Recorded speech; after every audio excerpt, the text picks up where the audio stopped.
Hello guys, welcome back to my YouTube channel Deep NEET academy. PYQ series में आपका बहुत बहुत स्वागत है। हमारी पीवाईक्यू सीरीज़ चल रही है तो इसके हमने 2 चैप्टर कंप्लीट कर लिए हैं। आज हमारा नेक्स्ट चैप्टर है जनन स्वास्थ्य, रिप्रोडक्टिव हेल्थ। तो आज हम इसके पीवाईक्यू करने वाले हैं। इस पीवाईक्यू सीरीज़ की इम्पोर्टेंस आप सभी जानते हैं, ये बहुत ही इंपॉर्टेंट है नीट पॉइंट ऑफ व्यू से। 3 मई को जो हमारा एग्ज़ाम होने वाला है उसमें पीवाईक्यू मस्ट इम्पॉर्टेंट है। तो चलिए स्टार्ट करते हैं। इससे पहले अगर आप सेशन पे नए हैं तो वीडियो को एंड तक ज़रूर देखिएगा, सेशन को लाइक कीजिएगा, चैनल को सब्सक्राइब कीजिएगा and don't forget to comment ज़रूर करके बताइएगा आपको वीडियो कैसा लगा है। आपका फीडबैक मेरे लिए मोटिवेशन होगा ताकि मैं और पीवाईक्यूज़ की इसी तरह सारे चैप्टर्स आपको कंप्लीट करा सकूँ। इसमें हम कंप्लीट बायोलॉजी करने वाले हैं, 12th एंड 11th बोथ हम जूलॉजी बॉटनी हम कंप्लीट करने वाले हैं।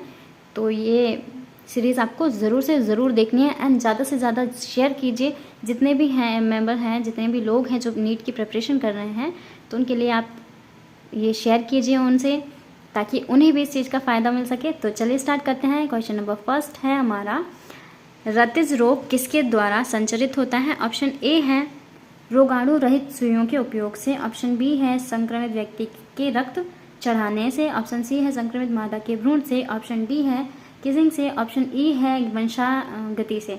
तो आइए इसका ऑप्शन देख लेते हैं कि रतिज रोग जो है वो किसके कारण फैलते हैं। तो ऑप्शन ए है केवल B C D, option B है केवल बी सी, ऑप्शन सी है केवल ए एवं सी, ऑप्शन डी है केवल ए बी सी।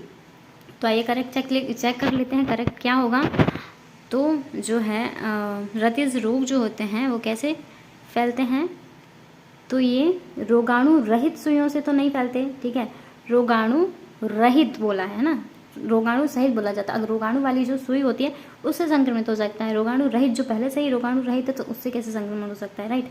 और संक्रमण व्यक्ति के रक्त चढ़ाने से, तो ऑफकोर्स संक्रमण व्यक्ति, अगर संक्रमित व्यक्ति जो है वो रोग से संक्रमित है और उस व्यक्ति का रक्त हमने स्वस्थ व्यक्ति में चढ़ा दिया तो ऑफकोर्स वो संचरित हो जाएगा, ठीक है। ऑप्शन सी है संक्रमित मादा के भ्रूण से, तो इससे भी होता है, किसिंग से ये सब नहीं होता है, रोग नहीं फैलता है, ठीक है। और वंशागति से भी नहीं। तो इसका करेक्ट आंसर क्या हो जाएगा? इसका करेक्ट आंसर हो जाएगा option B is right answer. Option केवल बी और सी जो है वो सही है। चलिए नेक्स्ट क्वेश्चन देखते हैं। क्वेश्चन नंबर 2 है, सूची 1 को सूची 2 के साथ मिलान कीजिए। तो सूची 1 है ए वॉल्ट, फर्स्ट है गर्भाशय ग्रीवा में शुक्राणु के प्रवेश को रोकते हैं, बी है आईयूडी शुक्रवाहक को हटाना, सी है शुक्रवाहक उच्छेदन, गर्भाशय में शुक्राणुओं की भक्षकाणु क्रिया, डी है नलिका उच्छेदन, डिंब वाहिनी नलिका को हटाना। तो आइए इसका हम मैच द फॉलोइंग देख लेते हैं सही क्या होगा। तो आइए देखते हैं। ए जो है वॉल्ट, इसका क्या होगा? इसका होगा वॉल्ट क्या करते हैं? वॉल्ट जो है वो गर्भाशय ग्रीवा में शुक्राणु के प्रवेश को रोकते हैं, ठीक है। तो ए का हो जाएगा फर्स्ट। बी है हमारा आईयूडी, तो आईयूडी क्या करते हैं? ये जो है गर्भाशय में क्या करते हैं? शुक्राणुओं की भक्षकाणु जो क्रिया होती हैं, शुक्राणुओं का भक्षण करते हैं, ठीक है। ये क्या करते हैं? शुक्राणु, जो भी शुक्राणु गर्भाशय में प्रवेश करते हैं तो ये क्या करते हैं? उनका भक्षण कर लेते हैं। तो बी का क्या हो जाएगा? बी का हो जाएगा थर्ड। फिर हमारे पास सी क्या है? शुक्रवाहक उच्छेदन। ये क्या है? शुक्रवाहक उच्छेदन। इसमें हम जो शुक्रवाहक होता है उसको हटा देते हैं, ठीक है। इसे हम वासेक्टोमी कहते हैं। क्या कहते हैं? वासेक्टोमी कहते हैं, जिसमें शुक्रवाहक नलिका को काट कर बांध दिया जाता है। तो सी का हो जाएगा सेकेंड। और डी है नलिका उच्छेदन, यानी कि डिंब वाहिनी नलिका का हटाना। इसमें डिंब वाहिनी नलिका जो होती है इसे हम ट्यूबेक्टमी कहते हैं। इसमें डिंब वाहिनी जो नलिका होती है उनको काट के और बांध देते हैं। तो इसका आंसर लास्ट डी का हो जाएगा फोर्थ। फर्स्ट, थर्ड, सेकेंड और फोर्थ। तो आइए ऑप्शन से देखते हैं कि फर्स्ट, थर्ड, सेकेंड और फोर्थ क्या होगा। तो फर्स्ट, थर्ड, सेकेंड, यहाँ पे ये फोर्थ आएगा, ठीक है। तो इसका करेक्ट आंसर हो जाएगा ए इज राइट आंसर। चलिए नेक्स्ट देख लेते हैं। क्वेश्चन नंबर 3 है, निम्नलिखित में से कौन सा हार्मोन मोचक आईयूडी का उदाहरण नहीं है? ऑप्शन ए है LNG-20, ऑप्शन बी है कॉपर 7, ऑप्शन सी है मल्टीलोड 375, ऑप्शन डी है कॉपर टी। तो जो हार्मोन मोचक आईयूडी का उदाहरण है तो तो आइए देखते हैं हार्मोन मोचक जो आईओडी होती है वो कौन सी होती है, वो होती है LNG-20, है ना। ये हमारी हार्मोन मोचक आईओडीज होती है, ठीक है। चलिए नेक्स्ट देखते हैं। क्वेश्चन नंबर 4 है, निम्न 2 कथन नीचे दिए गए हैं। कथन ए एक अभिकथन ए है और दूसरा कारण आर है। तो आइए अभिकथन देखते हैं। लिंग निर्धारण के लिए उल्बवेधन जनन एवं बाल स्वास्थ्य देखभाल कार्यक्रम की एक युक्ति है, और रीजन है उल्बवेधन पर प्रतिबंध बढ़ते हुए मादा भ्रूण हत्या के मामलों को रोकता है। तो आइए इसका करेक्ट आंसर देखते हैं क्या होगा। जो लिंग निर्धारण के लिए उल्बवेधन जनन बाल स्वास्थ्य देखभाल कार्यक्रम की एक युक्ति है। उल्बवेधन में क्या होता है, इसमें बच्चे के लिंग का परीक्षण किया जाता है। तो ये जो है वो जनन बाल स्वास्थ्य के कार्यक्रम है, उसकी एक युक्ति नहीं है। तो अभिकथन जो हो गया वो हमारा गलत हो गया, ठीक है। और रीज़न है उल्बवेधन एक पर प्रतिबंध बढ़ते हुए भ्रूण हत्या के मामलों को रोकने के लिए लगाई गई थी। तो ये वाला स्टेटमेंट जो है वो बिल्कुल करेक्ट है। उल्बवेधन पर रोक इसीलिए लगाई गई थी क्योंकि लोग क्या करते हैं, लिंग का परीक्षण करवाते हैं, भ्रूण में जो पल रहा है वो मादा है या नर है। पता चलने पर कि अगर मादा है तो वो क्या करते हैं, उसका भ्रूण में ही उसकी हत्या करवा देते हैं। तो ये वाला स्टेटमेंट करेक्ट हो गया।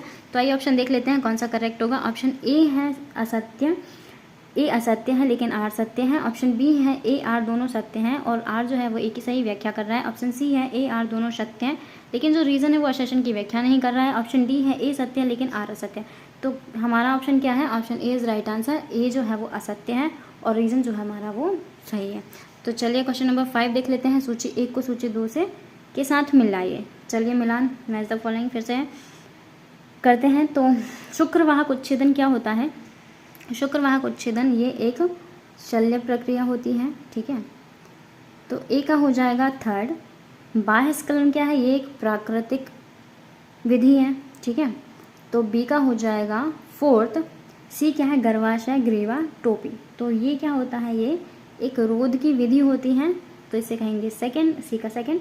और डी एक सहेली जो मुख से लेने वाली खाई जाने वाली विधि होती है, तो इसमें का हो जाएगा फर्स्ट। तुम्हारा ऑप्शन क्या बनेगा, थर्ड फोर्थ सेकंड और फर्स्ट। थर्ड फोर्थ सेकंड और फर्स्ट। तो इसका करेक्ट आंसर हो जाएगा ऑप्शन सी, राइट आंसर। चलिए नेक्स्ट क्वेश्चन देख लेते हैं। क्वेश्चन 6 है, निम्न में से किस गर्भ निरोधक तकनीक में हार्मोन भूमिका अदा करता है। ऑप्शन ए है गोलियां आपातकालीन गर्भ निरोधक रोध विधि। ऑप्शन बी है स्तनपान अनार्तव गोलियां आपातकालीन गर्भ निरोधक। सी है रोध विधियां स्तनपान अनार्तव या गोलियां। ऑप्शन डी है कॉपर टी गोलियां आपातकालीन गर्भ निरोधक।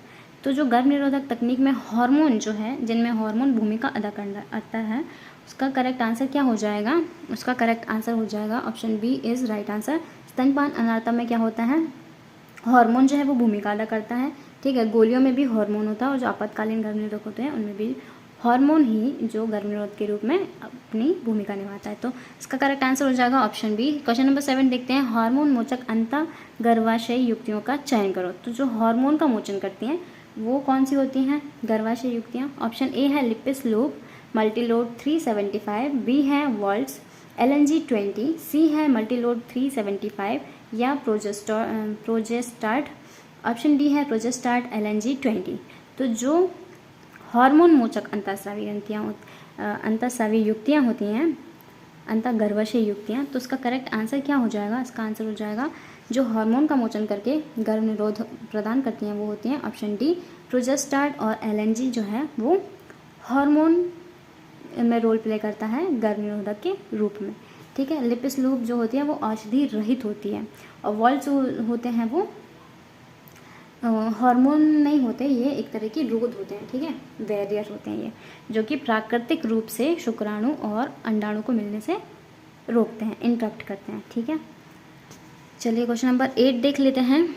निम्न में से कौन से सामान्य यौन संचालित रोगों का यदि जल्दी पता लग जाए और उनका ठीक से उपचार हो जाए तो पूर्णतः ठीक हो सकते हैं। ऑप्शन ए है HIV संक्रमण, आगे पीछे हो गया। ऑप्शन बी है जननिक परिसर्प, ऑप्शन सी है सुजाक, ऑप्शन डी है यकृत शोथ वी। तो इनमें से ऐसा कौन सा रोग है जो समय से पहले अगर हमें जल्दी पता लग जाए तो उसका उपचार हो सकता है और वो पूरी तरीके से ठीक भी हो सकता है। तो उसका करेक्ट आंसर क्या हो जाएगा, सुजाक option C is right answer. जो सुजाक है गोनोरिया वो क्या है, बैक्टीरिया जनित रोग है जिसका अगर हमें समय जल्दी पता लग जाए तो हम क्या करते हैं, इसका उपचार कर सकते हैं, ठीक है, और ये पूरी तरीके से ठीक हो सकता है। HIV एक ऐसा रोग है जिसे पता लगने के बाद इसे ठीक नहीं किया जा सकता। इंसान की आयु हम थोड़ा कुछ टाइम के लिए मतलब बढ़ा सकते हैं लेकिन हम उसे ठीक नहीं कर सकते। जननिक परिसर भी ऐसा ही रोग है और यकृत बी भी जिसका भी कोई इलाज नहीं होता। ठीक है, क्वेश्चन नंबर 9 देखते हैं। गर्भ निरोध शहीली जो है वो क्या है। ए ऑप्शन है एक आईओडी है, ऑप्शन बी है मादाओं में एस्ट्रोजन की सांद्रता को बढ़ाती है और अंडोत्सर्ग को रोकती है, सी है गर्भाशय में एस्ट्रोजन ग्राही को अवरुद्ध करती है एवं अंडों के रोपण को रोकती है, ऑप्शन डी है एक पश्च मैथुन गर्भ निरोधक है। तो इसका करेक्ट आंसर क्या हो जाएगा, जो सहेली है वो क्या है, मुख द्वारा लेने वाली एक गर्भ निरोधक गोली है जो कि हफ्ते में एक बार ली जाती है और ये क्या करती हैं, ये एस्ट्रोजन ग्राही को क्या करती है, अवरुद्ध करती है। ठीक है, एस्ट्रोजन की ग्राही जो होते हैं ये इन पे ऐसे एक कवर टाइप लगा देती हैं तो जिससे वो अवरुद्ध हो जाते हैं और अंडों के रोपण को जो है ये रोकती है। तो इसका करेक्ट आंसर क्या हो जाएगा, option C is right answer. गर्भाशय में एस्ट्रोजन ग्राही को अवरुद्ध कर देगी और अंडों के रोपण को रोक देगी। Correct answer is option C. Next question देखते हैं, क्वेश्चन नंबर 10 है। गर्भ निरोध के तरीके एवं उनकी क्रियाओं के अनुसार सूची 1 और सूची 2 का मिलान करें। तो सूची 1 है डायफ्राम, अंडोत्सर्ग का रोपण का दमन, बी गर्भ निरोधक गोलियां, गर्भाशय में शुक्राणुओं की भक्षकाणु क्रिया को बढ़ाना, सी है अंतः गर्भाशयी प्रसव के बाद आर्तव चक्र एवं अंडोत्सर्ग की अनुपस्थिति युक्तियाँ, डी है स्तनपान अनार्तव, वे गर्भाशय ग्रीवा को ढककर शुक्राणु को का प्रवेश रोकते हैं। तो आइए इनका मिलान करते हैं। ठीक है, तो डायफ्राम क्या होता है, डायफ्राम जो है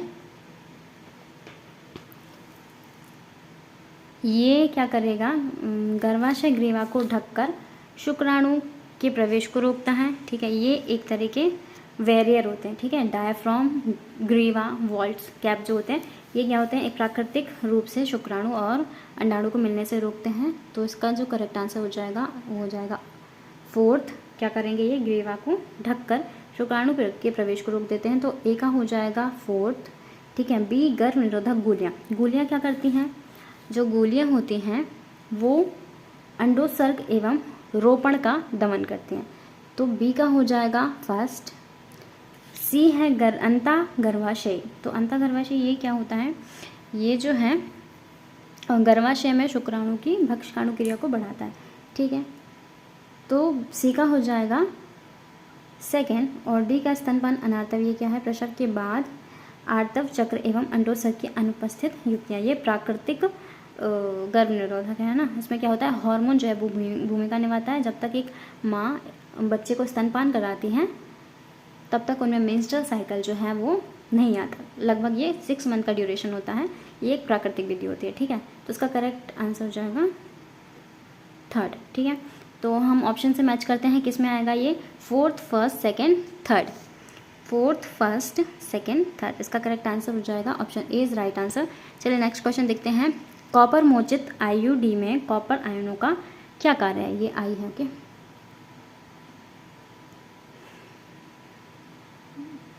ये क्या है, आई है, आईयूडी। तो ऑप्शन ए देख लेते हैं। ए है शुक्राणु की गतिशीलता एवं निषेचन क्षमता कम, ऑप्शन बी है ये शुक्र जनन को रोकते हैं, ऑप्शन सी है ये गर्भाशय को रोपण के लिए अनुपयुक्त बना देते हैं, ऑप्शन डी है ये अंडोत्सर्ग को संदमित करते हैं।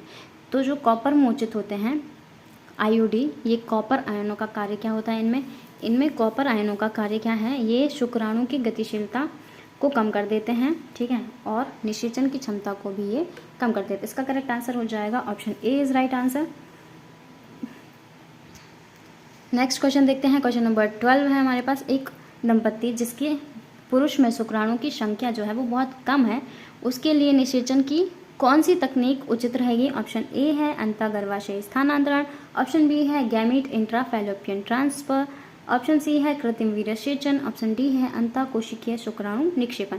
तो इसका करेक्ट आंसर क्या हो जाएगा, इसका करेक्ट आंसर हो जाएगा option C is right answer, कृत्रिम वीर्य सेचन। अगर पुरुष दंपति में शुक्राणु की संख्या जो कम है तो क्या होगा कि किसी दाता का शुक्राणु लेकर कृत्रिम वीर्य सेचन कराया जाता है। ठीक है, नेक्स्ट क्वेश्चन देखते हैं 13। निम्नलिखित में से कौन सा हार्मोन निर्मोचक आईओडी होता है? तो जो हार्मोन का मोचन करता है वो है, देख लेते हैं। ऑप्शन ए है लिपिस पाशकुंडली, ऑप्शन बी है कॉपर 7, ऑप्शन सी है LNG-20, ऑप्शन डी है मल्टीलोड 375। तो इसका करेक्ट आंसर क्या हो जाएगा? कौन सा हार्मोन मोचक आईओडीज है? तो हार्मोन जो का मोचन जो करता है वो आईओडीज होता है LNG-20। ठीक है, option C is right answer. चलिए नेक्स्ट क्वेश्चन देखते हैं। शुक्रवाहक उच्छेदन के बारे में निम्नलिखित में से कौन सा कथन जो है वो हमें गलत बताना है? गलत स्टेटमेंट क्या है? कौन सा कथन जो है वो गलत है? वो है ऑप्शन ए है शुक्रवाहक को काटकर बांध दिया जाता है, ऑप्शन बी है अनुत्क्रमणीय वंध्यता है, सी है वीर्य में शुक्राणु नहीं होते, ऑप्शन डी है एपिडिडाइमिस में शुक्राणु नहीं होते। तो हमें गलत बताना है, तो इसका गलत क्या होगा? इसमें क्या होता है? शुक्रवाहक को काटकर बांध दिया जाता है, ये करेक्ट है। ये एक अनुत्क्रमणीय वंध्यता है। ठीक है, इसे हम एक बार अगर हमने शुक्रवाहक को काट दिया तो हम इसे दोबारा से जोड़कर इसे वापस नहीं कर सकते, तो ये अनुत्क्रमणीय है, सही है। इसमें इसके वीर्य में जो है वो शुक्राणु नहीं होते, तो गलत क्या होगा? एपिडिडाइमस में शुक्राणु नहीं होते। ठीक है, इसका करेक्ट आंसर हो जाएगा option D is right answer. चलिए नेक्स्ट क्वेश्चन देखते हैं। क्वेश्चन नंबर 15 क्वेश्चन है, सूची 1 को सूची 2 के साथ सुमेलित करिए। तो आइए मिलान करते हैं। Match the following. Option A है औषधि रहित आईओडी मल्टीलोड 375, तांबा मोचक आईओडी प्रोजेस्टेरोन, हार्मोन मोचक आईओडी लिपिस लूप और अंतरोप जो है LNG-20। तो आइए इसका मिलान करते हैं। औषधि रहित जो होती है वो कौन सी होती है? लिपिस लूप होती है। तो इसका लिपिस लूप होती है, हमने प्रोजेस्टेरोन लगा दिया, तो ए का हो जाएगा थर्ड। ठीक है, ए का हो गया थर्ड। तांबा मोचक कौन सी होती है? तो जो तांबा का मोचन करती है आयोडीज वो कौन सी होती है? वो होती है मल्टीलोड 375। तो बी का हो गया सेकंड। सी हम देखते हैं हार्मोन मोचक होती है LNG-20। तो इसका आंसर हो जाएगा फोर्थ, सी का फोर्थ। और अंतरोप जो होते हैं वो प्रोजेस्टेरोन होते हैं। ठीक है, इनमें क्या होता है? प्रोजेस्टेरोन होता है, जो कि त्वचा के नीचे छोटा सा कट लगाकर रख दिया जाता है। ठीक है, सबकुटेनियस स्किन को कट लगा के और उसमें अंतरोप कर दिया जाता है, तो वो अंतरोप होते हैं जिनमें प्रोजेस्टेरोन होता है। ठीक है, तो इसका हो जाएगा सेकेंड। आइए ऑप्शन देख लेते हैं कौन सा करेक्ट होगा। Third, first, fourth, second. Third, first, fourth और सेकेंड। तो इसका करेक्ट आंसर हो जाएगा option C is right answer. तो कमेंट करके बताइएगा आपको ये क्वेश्चन सेशन कैसा लगा। मैं आपके कमेंट का वेट करूँगी। तो चलिए इस लेक्चर में इतना ही रखते हैं, मिलते हैं नेक्स्ट लेक्चर के साथ। PYQ सीरीज़ में हम सारी बायोलॉजी कंप्लीट करने वाले हैं, तो आप इसे ज़रूर से ज़रूर देखिए, ये आपके लिए बहुत ही हेल्पफुल रहने वाली है। तो चलिए उसके साथ इस लेक्चर को यहीं एंड करते हैं। Till then take care, bye bye, thank you so much, best of luck for your exam and पढ़ते रहिए, स्वस्थ रहिए, मस्त रहिए। Thank you so much, thanks for watching.